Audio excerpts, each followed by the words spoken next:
Hello friends, welcome to another new session of history from class 10th under the topic of the making of a new global world। देखो, अभी तक हमने क्या क्या चीजें देख ली। हमने समझ लिया था कि किस तरीके से वर्ल्ड वॉर के बाद दुनिया में जो प्रोडक्शन था उस पर कितना फर्क पड़ा, दुनिया की जो इकोनॉमी थी वो किस तरीके से उससे प्रभावित हुई। अब हम देखने वाले हैं कि इसके बाद रिकवरी दुनिया में किस तरीके से होगी।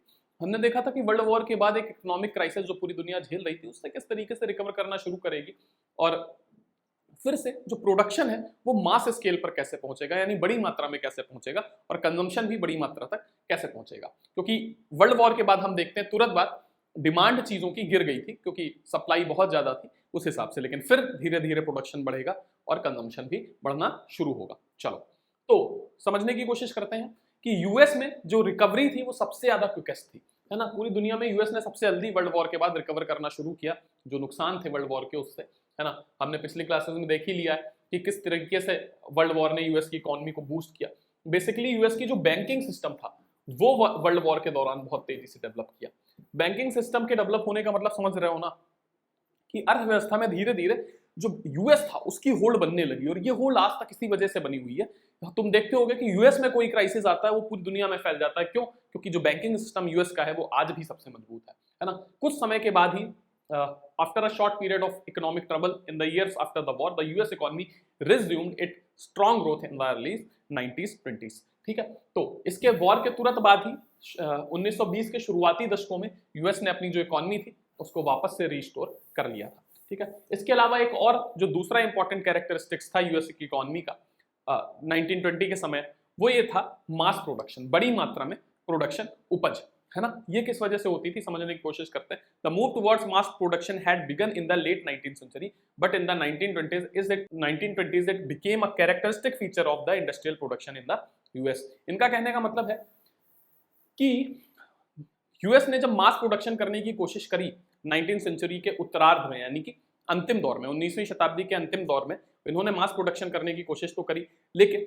1920s आते आते ये ठीक ठाक मात्रा में प्रोडक्शन बड़े लेवल पर करने लगे थे। यानी कि हम ये कह सकते हैं कि इंडस्ट्रियल प्रोडक्शन का मतलब ही था, जब हम इंडस्ट्रियल प्रोडक्शन शब्द यूज करते थे तो इसका मतलब ही था कि मास प्रोडक्शन की बात हो रही है ना, बड़ी मात्रा में प्रोडक्शन की बात हो रही है। क्यों? क्योंकि इंडस्ट्रियल प्रोडक्शन के आ जाने के बाद, इंडस्ट्रीज के आ जाने के बाद जो हैंडलूम इंडस्ट्री थी वो बर्बाद हो गई थी।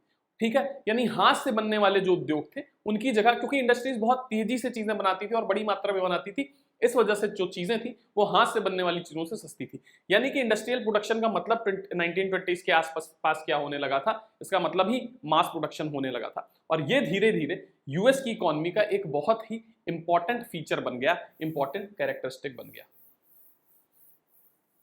तो मास प्रोडक्शन के सबसे ज्यादा जो इंपॉर्टेंट लोग रहे उसमें जो पाइनियर रहे, पाइनियर मतलब प्रणेता, मतलब वो व्यक्ति जिसने सबसे पहले इसकी शुरुआत करी, उनमें से एक व्यक्ति है हेनरी फोर्ड। ठीक है, Henry Ford. Ford Figo company का नाम सुना है ना, फोर्ड फिगो कार का नाम सुना है, तो फोर्ड जो कंपनी है इन्हीं से संबंधित है। बात समझ में आ रही है? तो हेनरी फोर्ड इसमें सबसे इंपॉर्टेंट रहे। इन्होंने ऑटोमोबाइल इंडस्ट्री में थोड़ा सा रिवॉल्यूशन लाया। क्या चीजें करी इन्होंने, समझने की कोशिश करते हैं। तुमने वो सुना है, क्या बोलते हैं उसको, कभी किसी फैक्ट्री में गए, कभी किसी फैक्ट्री में गए, फैक्ट्री में तुमने देखा होगा कि जैसे कोको कोला की फैक्ट्री में तुम जाओ तो एक चेन लगी होती है, उस चेन में कई सारी कोको कोला की बोतल रखी होती है। ठीक है, ऐसे बोतल कोको कोला की रखी रहती हैं और एक के बाद एक ये आती रहती हैं। ठीक, यहाँ पर एक आदमी खड़ा होता है, वो फटाफट इसमें लेबल चिपकाता जाता है हर बोतल में। इसके आगे एक आदमी खड़ा होता है, वो फटाफट हर बोतल के ऊपर ढक्कन बंद करता जाता है, और ये जो चेन है ये धीरे धीरे आगे बढ़ती जाती है। तो ये जो व्यवस्था थी, ठीक है, इसको सबसे पहले अगर किसी व्यक्ति ने शुरू किया था तो उसका नाम था हेनरी फोर्ड। ठीक है, इसको बोलते हैं assembly line production. Assembly line production की शुरुआत अगर सबसे पहले किसी व्यक्ति ने करी थी तो उसका नाम था Henry Ford. Assembly line production का मतलब क्या होता है समझने की कोशिश करते हैं। वही चीज मैंने बताई, जो ये प्रोडक्शन की टेक्निक है जो अभी थोड़ी देर पहले मैंने डिस्कस करी, उसको असेंबली लाइन प्रोडक्शन बोलते हैं। और असेंबली लाइन प्रोडक्शन की सबसे पहले शुरुआत किसने करी? हेनरी फोर्ड ने करी। इनको इस चीज का पाइनियर माना जाता है, इसका प्रणेता माना जाता है। He adapted the assembly line of a Chicago slaughterhouses in which slaughtered animals were picked apart by butchers as they come down a conveyor belt।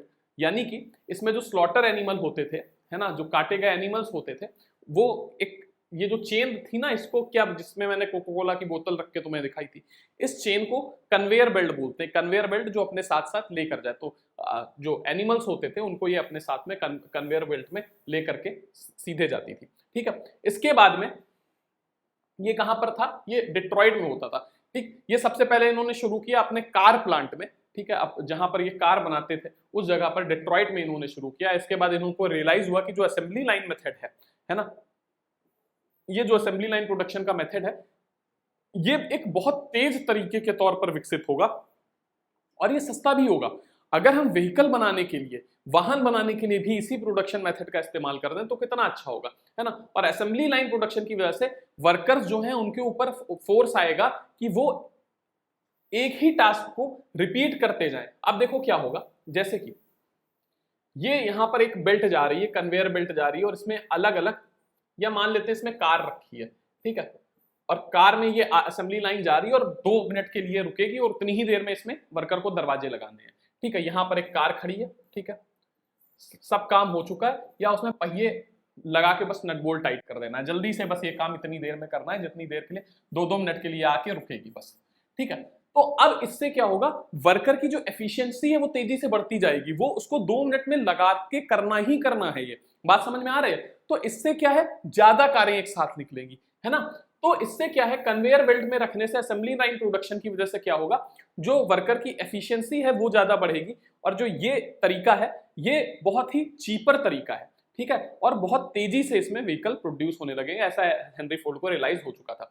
Assembly line ने वर्कर्स के ऊपर एक तरीके से फोर्स डाला कि वो मैकेनिकली और कंटिन्यूअसली काम करते रहें, जिससे कि जल्दी जल्दी हर पार्ट को ये कार में फिट करते जाएं, है ना, और उतनी ही समय में फिक्स कर दें जितना समय कन्वेयर बेल्ट द्वारा उनको दिया जाए। इस तरीके से जो आउटपुट है हर वर्कर के ऊपर, जो आउटपुट मतलब कि जो देखो, जैसे कि मैंने तुमको ये पूरी क्लास पढ़ाई, तो ये मेरा इनपुट है, और इस क्लास से कितना चैप्टर कवर होगा या तुमको कितना समझ में आएगा, मैं ये जो बोल रहा हूं ये मेरे इनपुट्स हैं, है ना, मैं यहाँ जो लिख रहा हूं ये सब मेरे इनपुट्स हैं। इससे पूरा चैप्टर तुमको कितना समझ में आएगा ये आउटपुट है।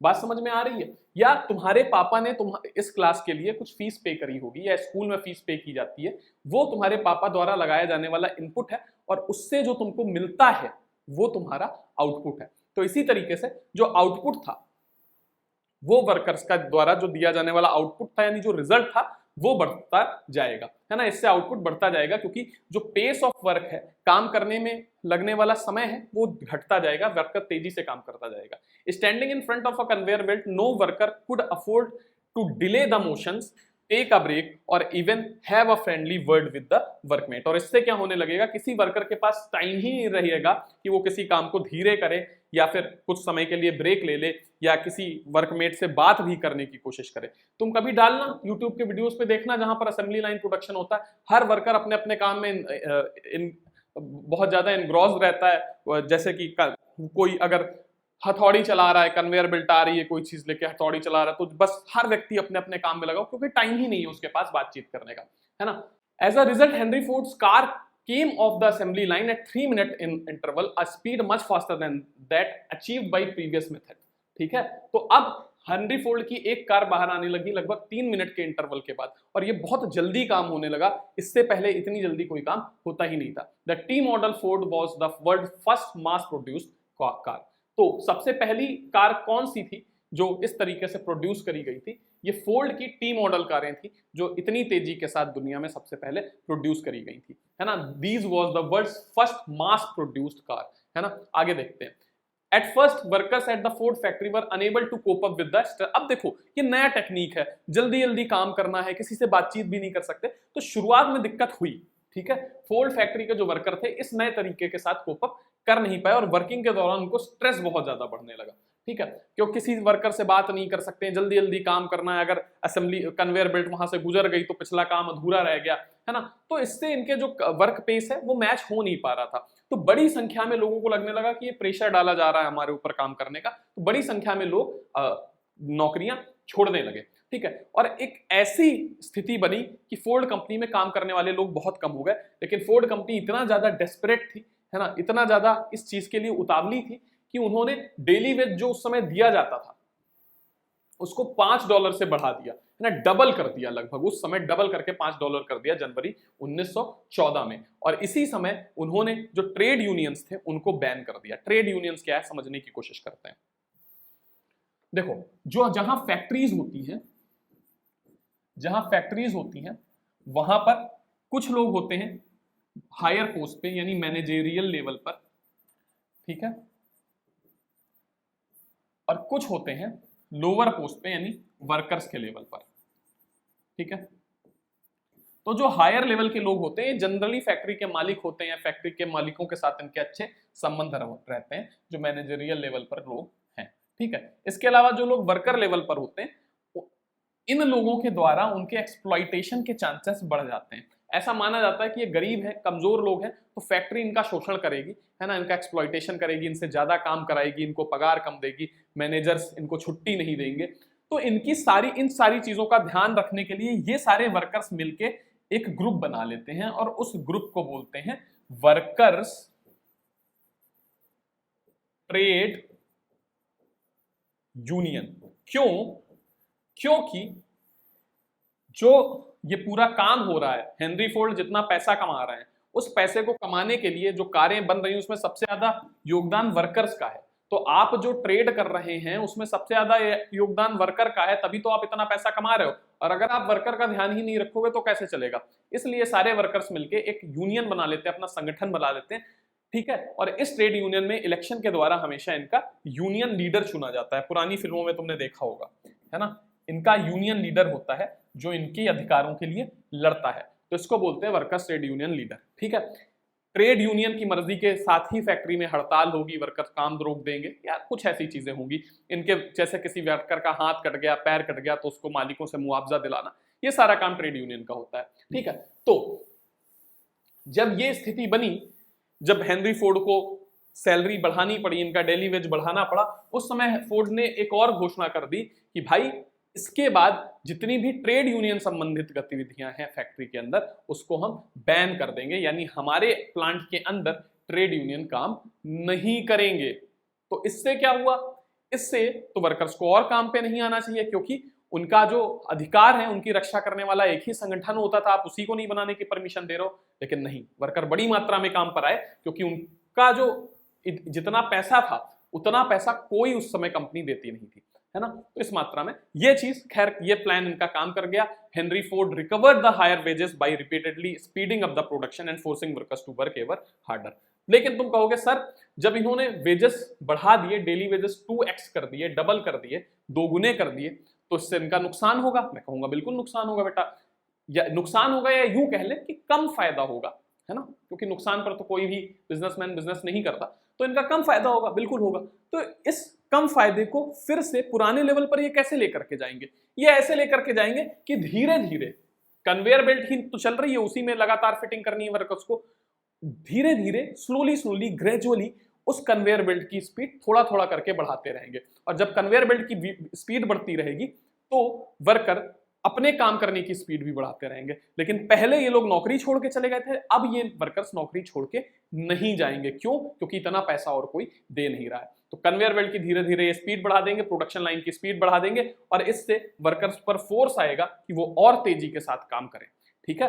तो इससे क्या हुआ कि वर्कर्स और तेजी के साथ काम करने लगे, यानी कि उन्होंने अपने जो नुकसान हो रहा था फोर्ड कंपनी को, उसको कवर किया कैसे, असेंबली लाइन की स्पीड बढ़ा करके, और अब बड़ी मात्रा में प्रोडक्शन होता है उतने ही समय में, है ना। तो हेनरी फोर्ड का यह मानना था कि उनके जीवन का यह सबसे बेहतरीन डिसीजन था, है ना, सबसे बेहतरीन कॉस्ट कटिंग डिसीजन था, कॉस्ट कटिंग डिसीजन था, इतना बेहतरीन कॉस्ट कटिंग डिसीजन था जो शायद पहले से भी बेहतर फायदा इनको दे रहा था। कॉस्ट कटिंग क्या होता है, देखो किसी चीज को बनाने में लगने वाली जो लागत होती है उसको हम लागत बोलते हैं या फिर कॉस्ट बोलते हैं। इस पेन को बनाने में जो खर्चा हुआ होगा उसको कॉस्ट बोलेंगे या लागत बोलेंगे, ठीक है। और इसको बेचने में जो पैसा मिलेगा उसको सेलिंग प्राइस बोलेंगे, यानी विक्रय मूल्य बोलेंगे, ठीक है। तो सेलिंग प्राइस और लागत के बीच का जो डिफरेंस जितना ज्यादा होगा प्रॉफिट उतना बड़ा होगा। तो अगर इसमें लगने वाली कॉस्ट कम हो जाए तो क्या होगा, प्रॉफिट ज्यादा होगा। तो इसीलिए ये जो तरीका था, इससे जो कॉस्ट थी वो बहुत ज्यादा कम हो गई। कॉस्ट कम कैसे हो गई? क्योंकि जब असेंबली लाइन की स्पीड तेज करें, तुम कहोगे सर जब प्राइस बढ़ा, वर्कर्स का वेज बढ़ा दिया, जब वर्कर्स का डेली वेज बढ़ा दिया फोर्ड ने, तो कॉस्ट तो ज्यादा हो गई ना, क्योंकि वर्कर्स को दिया जाने वाला पैसा भी तो कॉस्ट है, लागत है, किसी चीज को बनाने में लगने वाली, कार को बनाने में लगने वाली लागत। तो मैं कहूंगा बेटा असेंबली लाइन की स्पीड भी तो तेज कर दी, यानी अब उतनी ही कॉस्ट में ज्यादा कारें बन रही हैं। वर्कर ये जान नहीं पाया, पर उतनी ही लागत में ज्यादा कारें वो बना रहा है, वो ज्यादा काम कर रहा है ना। तो हेनरी फोर्ड का मानना था कि उनके जीवन का बेस्ट कॉस्ट कटिंग डिसीजन यही था जो उन्होंने आज तक अपने जीवन में लिया। ठीक है,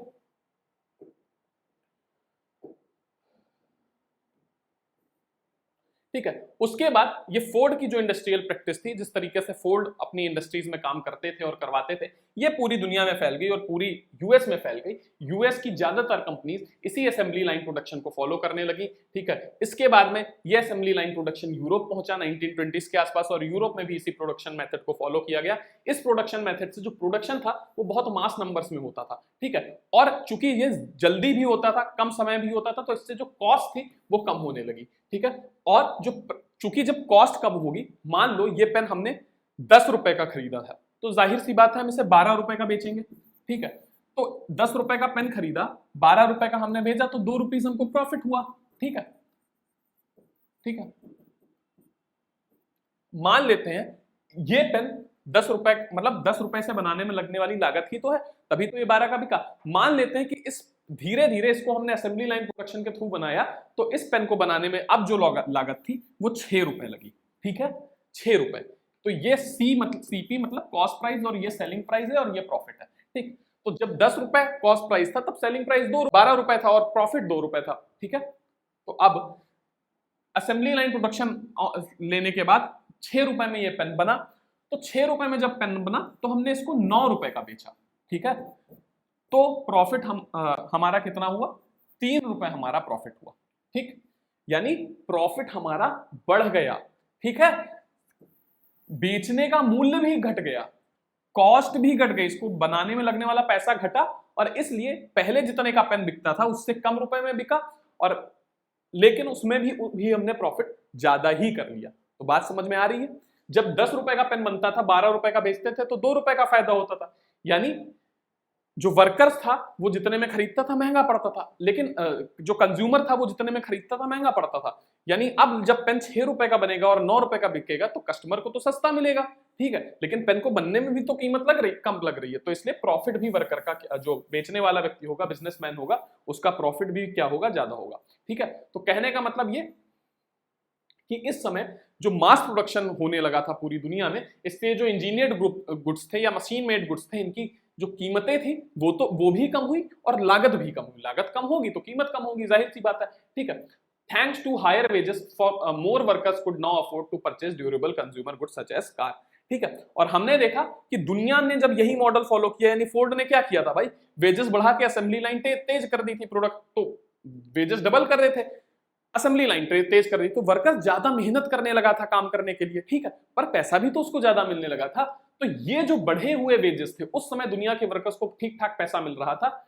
ठीक ठाक पैसा तभी तो मिल पा रहा था जब प्रोडक्शन ज्यादा था और कंपनी की सेल ज्यादा हो रही थी, और पूरी दुनिया में यही हो रहा था। तो अब ज्यादातर वर्कर जो थे वो ड्यूरेबल कंज्यूमर आइटम्स खरीद सकते थे। ड्यूरेबल कंज्यूमर आइटम्स का मतलब होता है वो प्रोडक्ट जो लंबे समय तक चले, जैसे कि फ्रिज हो गया, वॉशिंग मशीन हो गई, कार हो गया, जो कि आदमी की लग्जरी बनाते हैं, है ना। तो ये सारे ड्यूरेबल कंज्यूमर आइटम्स खरीद सकते थे, और जब ऐसा करेंगे तो लोगों का स्टैंडर्ड ऑफ लिविंग बढ़ेगा, और इसीलिए हम देखते हैं कि यूरोप और अमेरिका के लोगों का स्टैंडर्ड ऑफ लिविंग तभी से बढ़ना शुरू हो गया। ठीक है, आगे की स्थिति देखते हैं। यूएस में जो कार प्रोडक्शन था वो बढ़ गया, है ना। 2 मिलियन जो 1919 में था, यानी 20 लाख कारें 1919 में बनती थी, अगले 10 साल में ये 30 लाख कारें बढ़ गई, यानी 1929 तक 50 लाख कारें यूएस में बनने लगी। इसी तरीके से refrigerators, washing machine, radio, gramophone, इसके अलावा तुम्हारा जो बाकी की चीजें हैं, लग्जरी गुड्स हैं, उनकी परचेज में भी बहुत तेजी से हाइक आया, है ना। यहां तक कि अब नया इकोनॉमिक सिस्टम भी इंट्रोड्यूस हो गया, क्योंकि बैंकिंग सिस्टम नया आ ही चुका था, नई तरीके के बैंक्स आ रहे थे। यानी कि अब अगर आपके पास बहुत जो हाई ड्यूरेबल गुड है, जैसे कि कार है, उसमें भी महंगी कार है, तो कोई वर्कर मान लो महंगी कारें खरीदना चाहता है और उसके पास उतना पैसा नहीं है, तो अब ईएमआई की व्यवस्था हो गई थी, है ना। हर महीने कुछ मंथली खर्चा दो, है ना, थोड़ा थोड़ा करके पैसा दे दो, फाइनेंस करा लो। तो अब ईएमआई पर इंस्टॉलमेंट्स में मंथली या वीकली इंस्टॉलमेंट में भी आप सामान खरीद सकते थे। तो यानी कि अगर वर्कर की जेब में 300 रुपए भी हफ्ते में वो कमा रहा है, ठीक है, 300 रुपए भी हफ्ते में वर्कर कमा रहा है, ठीक है, और रेफ्रिजरेटर की कीमत है 800 रुपए, तो वर्कर खरीद नहीं पाएगा टेक्निकली। तो ऐसे में वर्कर क्या करेगा, 150 रुपए हर हफ्ते की ईएमआई भरेगा, ठीक है, और 3 से 4 हफ्ते में ये रेफ्रिजरेटर उसका हो जाएगा। तो बात समझ में आ रही है, 4-5 हफ्ते में रेफ्रिजरेटर उसका हो जाएगा। तो इस तरीके से ईएमआई की व्यवस्था भी आ गई थी। जो डिमांड थी रेफ्रिजरेटर, वॉशिंग मशीन, बाकी चीजों की, ये बहुत तेजी से ज्यादा बढ़ने लगी, ठीक है। और अब चूंकि इन चीजों की डिमांड बढ़ रही थी तो हाउस कंस्ट्रक्शन भी तेजी से बढ़ने लगा, है ना, क्योंकि इंडस्ट्रीज बढ़ रही थी तो कंस्ट्रक्शन एक्टिविटीज बढ़ रही थी, उसमें काम करने वाले वर्कर्स बढ़ रहे थे। ये इंडस्ट्रीज अर्बन क्षेत्रों में होती थी, गांव से लोग आते थे अर्बन क्षेत्रों में काम करने इंडस्ट्रीज में। तो उन्होंने, जब उनके पास पैसा ज्यादा आने लगा, उनकी इनकम बढ़ी, तो उन्होंने वहां पर घर बनवाना शुरू किया। उस घर में रेफ्रिजरेटर रहेगा, washing machine, standard of living बढ़ेगा, तो हाउस कंस्ट्रक्शन बढ़ा, ठीक है, होम ओनरशिप बढ़ी, अब लोगों के पास ज्यादा घर होते थे, है ना, और इन सारी चीजों को बनवाने में तो ज्यादा पैसा लगेगा, तो जाहिर सी बात है ये भी फाइनेंस ही होगा ईएमआई पर, यानी कि एक तरीके से लोन लिया जाएगा जिसकी किस्तें धीरे धीरे चुकाई जाएंगी, ठीक है। तो हम देख रहे हैं कि एक नया इकोनॉमिकल सिस्टम भी दुनिया में डेवलप हो रहा है। जो हाउसिंग और कंज्यूमर बूम है 1920s की, इसने यूएस में धीरे धीरे प्रॉस्पेरिटी लाई, समृद्धि लाई, यूएस के लोग अमीर होने लगे, उनका स्टैंडर्ड ऑफ लिविंग बढ़ने लगा, ठीक। अब ये लोन लेकर के जो लोग घर बनवा रहे हैं, है ना, तो मान लो घर बनवाने में $1,00,000 खर्चा आएगा, ठीक है, $1,00,000 आएगा, तो ये $1,00,000 का लोन लेगा वर्कर, यही तो करेगा कि भाई $1,00,000 लोन ले लिया और 10,000 करके 10 महीने में पूरा 1,00,000 चुका दिया, जितने भी हिसाब का ईएमआई है ऐसे चुका दिया। लेकिन इससे जो व्यक्ति लोन दे रहा है उसका क्या फायदा हुआ, कोई फायदा नहीं हुआ ना। अगर उसको 1,10,000 मिले एक लाख के बदले, तब तो उसका कुछ फायदा हुआ, यही करते थे लोग। तो इस समय जो बड़े बिजनेसमैन होते थे, जो बड़े बैंक्स होते थे, वो लोन देते थे और उस लोन को इंटरेस्ट के साथ ईएमआई वसूलते थे, ठीक है। तो जाहिर सी बात है इस लोन को देने के लिए कुछ पैसा चाहिए आपके पास पहले से, ठीक। तो इस पैसे को कौन देगा, इस पैसे को बड़े बिजनेसमैन देंगे, यानी ये पैसा एक तरीके से इन्वेस्टमेंट था, यानी ये जो लोन इंडस्ट्रीज थी एक तरीके से इन्वेस्टमेंट था, है ना, घर बनाने के लिए लोगों को लोन देना, कार खरीदने के लिए लोगों को लोन देना। तो इस तरीके से हाउसिंग और हाउस होल्ड सेक्टर में, हाउस होल्ड गुड के लिए, है ना, जो इन्वेस्टमेंट था वो तेजी से बढ़ने लगा। और इससे चूंकि जब इन्वेस्टमेंट बढ़ेगा तो जाहिर सी बात है काम करने की संभावनाएं बढ़ेंगी, एम्प्लॉयमेंट बढ़ेगा, लोगों की इनकम बढ़ेगी, है ना। तो बैंकिंग सेक्टर्स में भी जॉब क्रिएट होंगी, फाइनेंस के सेक्टर में भी जॉब क्रिएट होंगी, जो लोन देने वाली कंपनी, तो फिर वहां लोग पैसा कमाएंगे, फिर लोगों की इनकम बढ़ेगी, फिर अब जाहिर सी बात है लोग ईएमआई पर सामान लेंगे तो उनका कंजम्पशन बढ़ेगा, डिमांड बढ़ेगी, और ज्यादा इन्वेस्टमेंट आएगा और फिर और ज्यादा एम्प्लॉयमेंट आएगा, और ये साइकिल लगातार चलता रहेगा। 1923 आते आते यूएस ने जो एक्सपोर्ट था उसको रिज्यूम कर दिया। किस चीज का export? US resumed exporting capital to the rest of the world and became the largest overseas lender, ठीक है। तो अब इस स्थिति के बाद यूएस की स्थिति क्या हो रही थी वो हमने देख लिया। यूएस का स्टैंडर्ड ऑफ लिविंग बढ़ गया, वहां के लोगों के पास पैसा आने लगा, और जब वहां के लोगों के पास पैसा आएगा तो उस पैसे को वो इन्वेस्ट करेंगे, ठीक है, शेयर्स खरीदेंगे। कहां के शेयर खरीदेंगे भाई? जो हाउस होल्ड गुड बेचने वाली company, washing machine, TV, fridge बेचने वाली कंपनीज है, वहां पैसा इन्वेस्ट करेंगे, ठीक है। इसके अलावा जो लोन देने वाली कंपनीज हैं, बैंकिंग सेक्टर है, वहां पैसा इन्वेस्ट करेंगे, तो इन बैंक्स के पास पैसा आएगा। फाइन, अब ये बैंक्स पैसा दूसरे देशों में देंगे, बाकी दुनिया में देंगे। तो इस समय यूएस की स्थिति क्या हो गई थी कि बड़ी मात्रा में कैपिटल, मैंने बताया था ना किसी भी चीज के फैक्टर ऑफ प्रोडक्शन 3 होते हैं, लैंड, लेबर और कैपिटल, है ना। कैपिटल मतलब पूंजी, जो बिजनेस को शुरू करने में आप पैसा लगाते हो। तो यूएस बड़ी संख्या में जो कैपिटल है उसको एक्सपोर्ट करना शुरू करेगा, यानी बाकी की दुनिया को बहुत बड़ी मात्रा में लोन देना शुरू करेगा और दुनिया का सबसे बड़ा ओवरसीज लेंडर बन जाएगा, ठीक है। यूएस के जो इंपोर्ट्स हैं और जो कैपिटल एक्सपोर्ट्स हैं वो धीरे धीरे बूस्ट करने लगेंगे, और यूरोप की इकोनॉमी जो पूरी तरीके से तबाह हो गई थी लोन ले लेकर के और वर्ल्ड वॉर की वजह से, वो यूरोपियन कंट्रीज यूएस के लोन से ही धीरे धीरे रिकवर करना शुरू करेंगे, और दुनिया में जो ट्रेड है और इनकम ग्रोथ है वो अगले 6 सालों के लिए बहुत ज्यादा बढ़ जाएगी, ठीक है। फिर भी इन सारी चीजों के होने के बाद भी दुनिया की स्थितियां फिर से खराब होंगी, और 1929 में दुनिया सबसे बड़ा डिप्रेशन देखेगी, जिसको great depression of the world बोला जाएगा, ठीक है। डिप्रेशन मतलब कि मंदी, आर्थिक मंदी। तो अभी दुनिया आर्थिक तौर पर बूम कर रही है, लोगों के पास पैसा है, लोगों का स्टैंडर्ड ऑफ लिविंग बढ़ रहा है, लेकिन और जब आर्थिक रूप से बूम आता है, इकोनॉमिकल बूम आता है, तो चीजों के दाम भी बढ़ते हैं, क्योंकि लोगों के पास चीजों को खरीदने के लिए पैसा है। जब पैसा ही नहीं होगा तो चीजों के दाम गिरेंगे, और ऐसी स्थिति को बोलते हैं, एम्प्लॉयमेंट नहीं रहेगा लोगों के पास, और ऐसी स्थिति को बोलेंगे इकोनॉमिक मंदी या आर्थिक डिप्रेशन या आर्थिक मंदी बोलेंगे, जो कि दुनिया का सबसे बड़ा डिप्रेशन कब आएगा? 1929 में आएगा। इसको great depression of the world बोला जाएगा। ऐसा माना जाता है इस ग्रेट डिप्रेशन के बाद से अगला जो डिप्रेशन है वो अभी आया, कोविड-19 के समय आया दुनिया ने, यानी कि लगभग इस डिप्रेशन के 90-91 साल बाद दुनिया ने सबसे बड़ा डिप्रेशन देखा। ठीक है, तो आज की क्लास में इतना ही। इस ग्रेट डिप्रेशन के बारे में हम नेक्स्ट क्लासेस में बात करेंगे। धन्यवाद।